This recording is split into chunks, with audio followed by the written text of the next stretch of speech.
رک جائے، اس وقت آپ دیکھ رہے ہیں نبی کریم صلی اللہ علیہ وسلم کا خیمہ۔ اللہم صلی علی محمد وعلی آلہ وصحبہ وسلم۔ السلام علیکم یا ایہا النبی ورحمۃ اللہ وبرکاتہ۔ آج جس میوزیم کو ہم دیکھیں گے، جس میں نبی کریم صلی اللہ علیہ وسلم کی زندگی پر بایوگرافی بنائی گئی، یہ میوزیم مکہ کلاک ٹاور کے چھوٹے فلور پر واقع ہے اور یہ 70 ریال اس کی انٹری ہے۔ تقریباً 1.5 گھنٹے کی بایوگرافی ہے دکھائی گئی ہے۔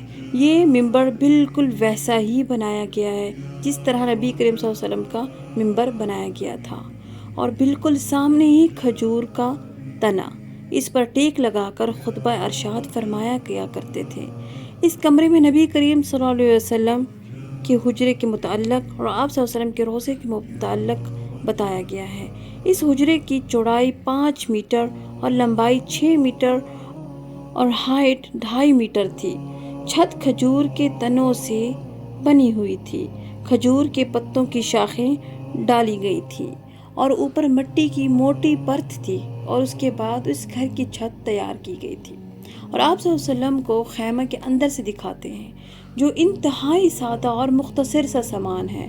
ایک چارپائی بھی ہے اور ایک تکیہ، اور جس میں کھجور کی چھال بھری گئی ہے، اور ایک مشکیزہ جس میں پانی ہے، اور ایک شیلف جو کچھ اس پر ٹکڑے پڑے ہوئے تھے جو کے۔ اس کے علاوہ اس حجرے کی چھت میں ایک چھوٹا کمرہ بھی بنایا گیا ہے جسے المشربہ کہا جاتا ہے۔ اسی گھر میں نبی کریم صلی اللہ علیہ وسلم نے 9 سال گزارے، اور اسی گھر میں حضرت عائشہ کی گود میں حضرت محمد صلی اللہ علیہ وسلم نے آخری سانسیں لی، اور اس حجرے میں آپ صلی اللہ علیہ وسلم کی قبر مبارک بنی، اور حضرت ابو بکر رضی اللہ عنہ اور حضرت عمر فاروق رضی اللہ کی قبر بھی یہیں بنی۔ اور اس کے بعد حضرت عائشہ رضی اللہ کی وفات کے بعد اسی حجرے کو مکمل بند کر دیا گیا، اسے سیل کر دیا گیا۔ اس کے بعد جب مسجد نبوی کی تعمیر ہوئی تو اسی حجرے کو اسی مسجد کے اندر شامل کر دیا گیا۔ اس کے بعد عمر بن عزیز نے اس حجرے کے ارد گرد 5 کونوں والی مضبوط دیواریں بنا دیں۔ آج ہم اس مسجد کو نبوی مسجد کہتے ہیں۔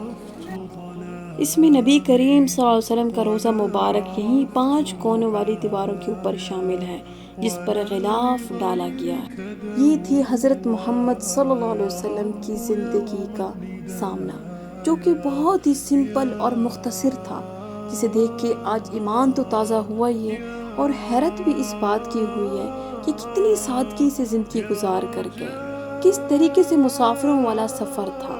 لیکن آج ہم دیکھتے ہیں اپنی زندگی میں اتنا کچھ ہے ہمارے پاس، پھر بھی ہم شکر ادا نہیں کرتے اور چاہتے ہیں کہ اور ہو اور ہو اور ہو۔